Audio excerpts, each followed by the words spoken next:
Goeiemôre, dis Herman. Dit is nou gebruiklik van tyd tot tyd.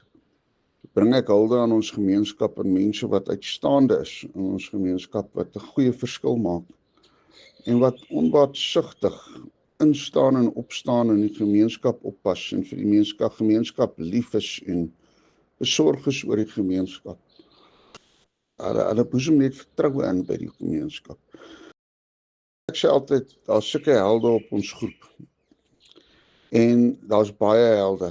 Ek het vriende op wiele, dis die mense wat reageer en wat uitgaan na klagtes toe in situasies. Dan is die helde op wiele is die die brandweer.